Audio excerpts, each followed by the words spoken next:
नमस्कार साथियों, स्वागत है आपका 21A लर्निंग फॉर ऑल में।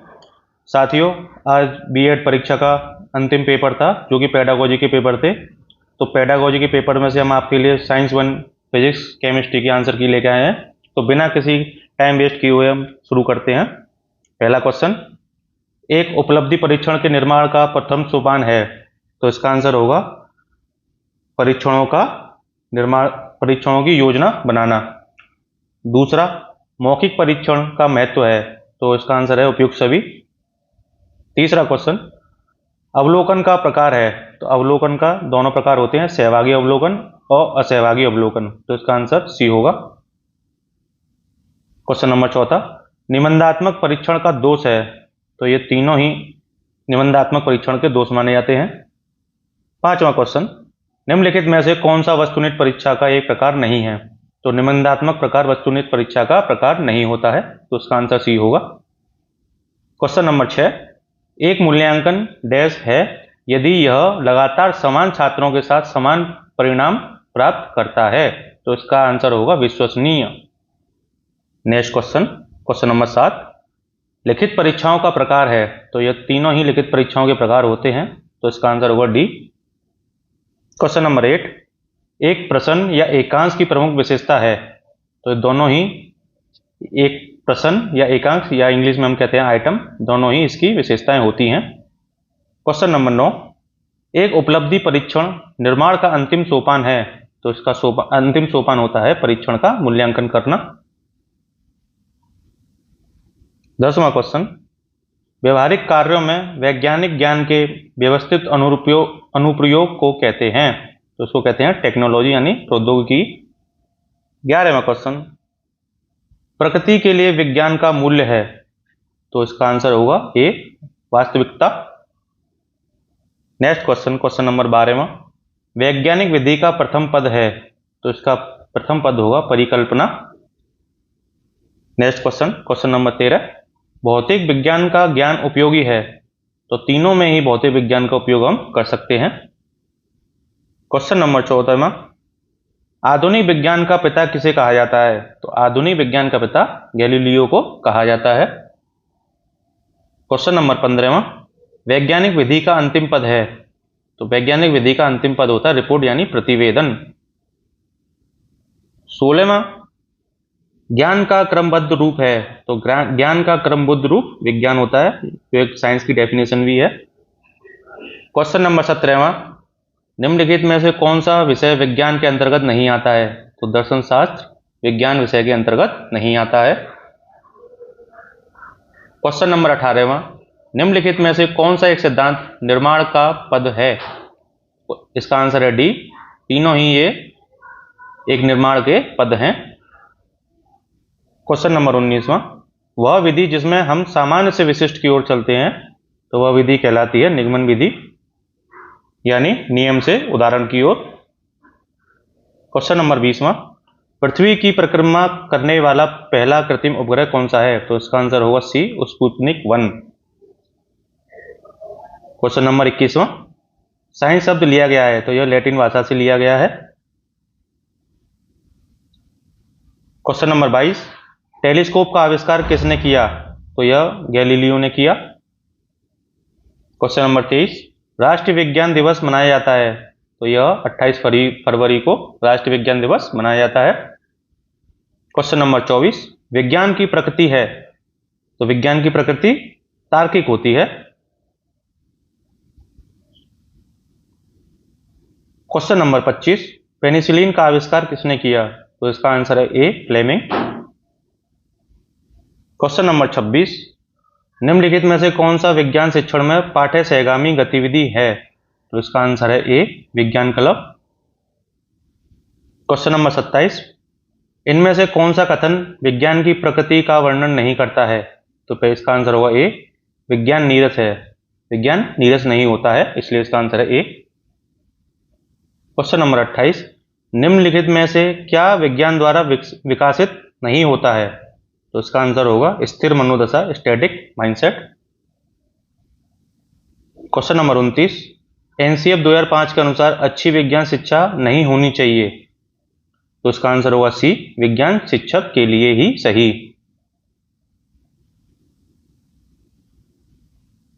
क्वेश्चन नंबर 30, ब्लूम की पाठ योजना आधारित है, तो इसका आंसर होगा सी, ऑब्जेक्टिव्स पर, उद्देश्य पर। क्वेश्चन नंबर 31, निम्नलिखित में से किसे भौतिक विज्ञान के एक लक्ष्य के रूप में माना जाता है, तो इसका आंसर होगा डी। क्वेश्चन नंबर 32, ज्ञानात्मक उद्देश्य सीधे संबंधित होते हैं, तो ये मस्तिष्क से संबंधित होते हैं। क्वेश्चन नंबर 33, अधिगम का वह क्षेत्र जो व्यवहार और मूल्यों से संबंधित होता है, तो इसका आंसर होगा सी, भावात्मक पक्ष। क्वेश्चन नंबर 34, निम्नलिखित में से कौन सा कथन सही है, तो इसका आंसर होगा डी, यह तीनों ही कथन सही हैं। क्वेश्चन नंबर 35, निम्नलिखित में से कौन सा एक विज्ञान शिक्षण का लक्ष्य नहीं है, तो सांस्कृतिक लक्ष्य विज्ञान शिक्षण का लक्ष्य नहीं होता है। क्वेश्चन नंबर 36, भावात्मक उद्देश्य सीधे संबंधित होते हैं, तो यह हृदय से संबंधित होते हैं। क्वेश्चन नंबर 37, मानदंडों या मानकों के आधार पर निर्णय लेने की प्रक्रिया किस संज्ञानात्मक खंड के अधीन है, तो इसका आंसर होगा बी, मूल्यांकन के अधीन होती है। क्वेश्चन नंबर 38, ज्ञानात्मक पक्ष का वर्गीकरण ब्लूम द्वारा किया गया था, तो इसका आंसर है 1956। 39वां क्वेश्चन, हाथ से संबंधित क्रियाएं संबंधित होती हैं, तो इसका आंसर है सी, क्रियात्मक उद्देश्य। क्वेश्चन नंबर 40, भावात्मक पक्ष का वर्गीकरण किया था, तो इसका वर्गीकरण क्रथवाल ने किया था। क्वेश्चन नंबर 41, संज्ञानात्मक संप्राप्ति का न्यूनतम स्तर होता है, तो इसका न्यूनतम स्तर 6 ज्ञान होता है। क्वेश्चन नंबर 42, सीवी रमन को नोबेल पुरस्कार मिला है, तो इसका आंसर है डी, भौतिक विज्ञान में। क्वेश्चन नंबर 43, भावात्मक पक्ष का वर्गीकरण किया गया, तो इसका वर्गीकरण 1964 में क्रथवाल ने किया था। क्वेश्चन नंबर 44, चरित्र निर्माण संबंधित है, तो यह संबंधित है भावात्मक पक्ष से। क्वेश्चन नंबर 45, माध्यमिक स्तर पर भौतिक विज्ञान शिक्षण का उद्देश्य होता है, तो ये तीनों ही माध्यमिक स्तर पर भौतिक विज्ञान के उद्देश्य होते हैं। क्वेश्चन नंबर 46, अधिगम परिणामों के संदर्भ में उद्देश्यों का लेखन करने से कौन संबंधित है, तो इसका आंसर होगा Robert megger. Question number 47, RCEM उपागम में एम से क्या तात्पर्य है, तो इसका तात्पर्य है मैसूर से। क्वेश्चन नंबर 48, प्रत्यास्मरण करना संबंधित है, तो यह है ज्ञान से संबंधित। क्वेश्चन नंबर 49, आदत निर्माण संबंधित है, तो आदत निर्माण भावात्मक पक्ष से संबंधित होती है। क्वेश्चन नंबर 50, निम्नलिखित में से कौन सी विधि अध्यापक केंद्रित नहीं है, तो यह होगी प्रोजेक्ट मेथड। क्वेश्चन नंबर 51, निम्न में से कौन सा एक अधिगम का पहलू नहीं है, तो इसका आंसर होगा डी, आध्यात्मिक जो पक्ष होता है वो अधिगम का पहलू नहीं है। क्वेश्चन नंबर 52, RCEM उपागम में उद्देश्यों को वर्गीकृत किया गया, तो RCEM में उपागम में उद्देश्यों को 4 वर्गों में किया, ज्ञान, बोध, अवबोध और सृजनात्मकता। क्वेश्चन नंबर 53, कौन सा पंचपदीय प्रणाली के अंतर्गत नहीं आता है, तो इसका आंसर होगा तुलना। क्वेश्चन नंबर 54, पाठ योजना का महत्व है, तो तीनों ही इस पाठ योजना के महत्व होते हैं, तो इसका आंसर है डी। क्वेश्चन नंबर 55, निम्न में से कौन सी एक विद्यार्थी केंद्रित विधि है, तो दोनों ही ये विद्यार्थी केंद्रित विधि हैं, तो इसका आंसर होगा उपयुक्त दोनों, सी। क्वेश्चन नंबर 56, निम्न में से कौन सा योजना का एक प्रकार है, तो ये तीनों ही योजना के प्रकार हैं, तो इसका आंसर होगा डी। क्वेश्चन नंबर 57, पाठ योजना की 5 चरणबद्ध प्रणाली प्रारंभ की गई, किसके द्वारा की गई, तो ये हार्वर्ड के द्वारा की गई। क्वेश्चन नंबर 58, निष्कर्ष निकालना सीधे संबंधित है, तो यह मूल्यांकन से संबंधित है। क्वेश्चन नंबर 59, RCEM उपागम के अनुसार विश्लेषण करना संबंधित है, तो यह सृजनात्मकता से संबंधित है।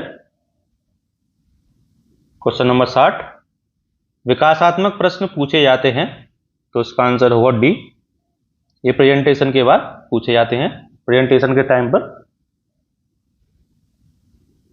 क्वेश्चन नंबर 61, उद्देश्य के प्रकार जिन्हें एक पाठ्य योजना में उपयोग किया जाता है, तो इसका आंसर होगा सी, सामान्य उद्देश्य एवं विशेष उद्देश्य दोनों पाठ्य योजना में उपयोग किए जाते हैं।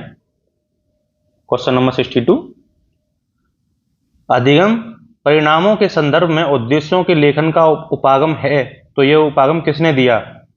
तो इसका आंसर तो उपयोग सभी होना चाहिए, लेकिन क्वेश्चन के अकॉर्डिंग इसका आंसर ए होगा, रॉबर्ट मेगर उपागम।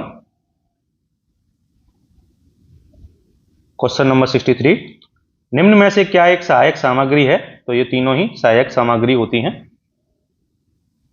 क्वेश्चन नंबर 64, परियोजना विधि यानी प्रोजेक्ट मेथड का प्रारंभ किया था, तो इसका प्रारंभ किलपैट्रिक ने किया था। क्वेश्चन नंबर 65, निर्णय लेना संबंधित है, तो निर्णय लेना अवबोध से संबंधित है।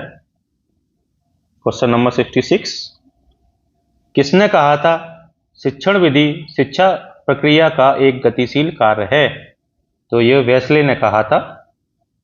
क्वेश्चन नंबर 67, शिक्षण विधि को प्रभावित करने वाला कारक है, तो तीनों ही शिक्षण विधि को प्रभावित करने वाले कारक हैं, तो इसका आंसर होगा डी। क्वेश्चन नंबर 68, निम्न में से कौन सा शिक्षण विधि का मूलभूत सिद्धांत है? तो ये तीनों ही शिक्षण विधि के मूलभूत सिद्धांत होते हैं, तो इसका आंसर होगा डी। क्वेश्चन नंबर 69, पाठ योजना का अंतिम पद है, तो पाठ योजना का यानी लेसन प्लान का अंतिम पद होता है गृह कार्य देना। क्वेश्चन नंबर 70, एनसीएफ का निर्माण किया, तो एनसीएफ का निर्माण एनसीईआरटी द्वारा किया गया। क्वेश्चन नंबर 71, एनसीएफ में सी से क्या तात्पर्य है? तो एनसीएफ में सी से तात्पर्य करिकुलम है। क्वेश्चन नंबर 72, पाठचर्या सीधे संबंधित होती है, तो पाठचर्या छात्र से संबंधित होती है। क्वेश्चन नंबर 73, प्रतिमानों के प्रकार हैं, तो तीनों ही प्रतिमानों के प्रकार होते हैं। क्वेश्चन नंबर 74, पाठचर्या विकास का तत्व है, तो ये तीनों ही पाठचर्या विकास के तत्व होते हैं। क्वेश्चन नंबर 75, निम्न में से कौन सी श्रव्यदृश्य सामग्री की एक विशेषता नहीं है? तो इसकी विशेषता नहीं है महंगा होना।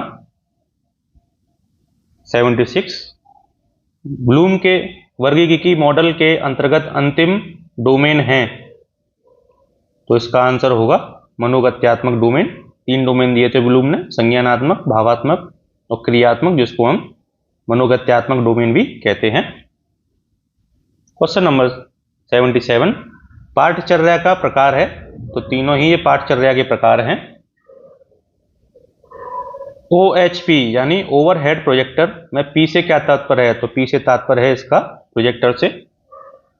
क्वेश्चन नंबर 79, करिकुलम शब्द लिया गया है, तो करिकुलम शब्द कुर्रेर वर्ड से लिया गया है, जिसका अर्थ होता है दौड़ का मैदान। क्वेश्चन नंबर 80, निम्नलिखित में से कौन सा पाठचर्या निर्माण का एक सिद्धांत नहीं है? तो इसका आंसर होगा डी, कठोरता का सिद्धांत। क्वेश्चन नंबर 81, किसने कहा दृश्य शब्द सामग्री वे संवेदी वस्तुएं अथवा काल्पनिक प्रतीक होते हैं जो अधिगम को आरंभ अथवा उद्दीप्त एवं उसे प्रचलित करते हैं? तो यह कथन है बर्टन का।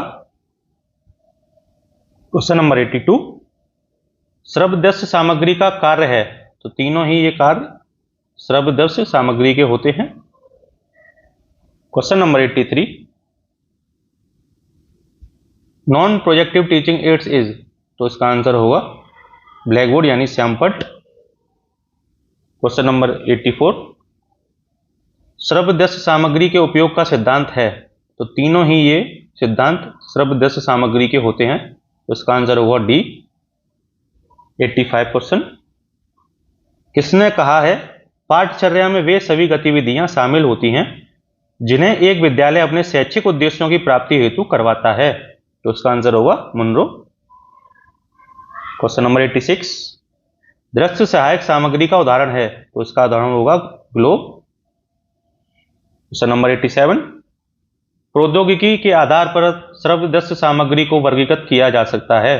तो इसका आंसर होगा सी, हार्डवेयर एवं सॉफ्टवेयर दोनों में कर सकते हैं। क्वेश्चन नंबर 88, ब्लूम के वर्गीकृत मॉडल के अंतर्गत पहला डोमेन कौन सा है? तो इसका आंसर है सी, संज्ञानात्मक डोमेन। क्वेश्चन नंबर 89, एनसीएफ 2005 अधिगम के किस सिद्धांत पर आधारित है? तो यह इसका आंसर है रचनावाद।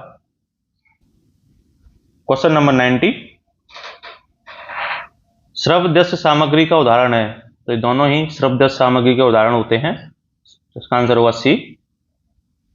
क्वेश्चन नंबर 91, निम्न में से कौन सा ग्राफ का एक प्रकार नहीं है?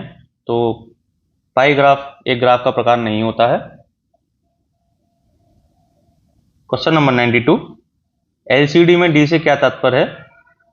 तो एलसीडी में डी से तात्पर्य डिस्प्ले होता है। क्वेश्चन नंबर 93, क्रियात्मक अनुसंधान की अवधारणा दी? तो इसका आंसर जो मेन है वो कुर्ट लेविन होना चाहिए, क्योंकि एक्शन रिसर्च कुर्ट लेविन ने दी थी, लेकिन ऑप्शनों के अकॉर्डिंग इसका सबसे बढ़िया आंसर कोरे होगा।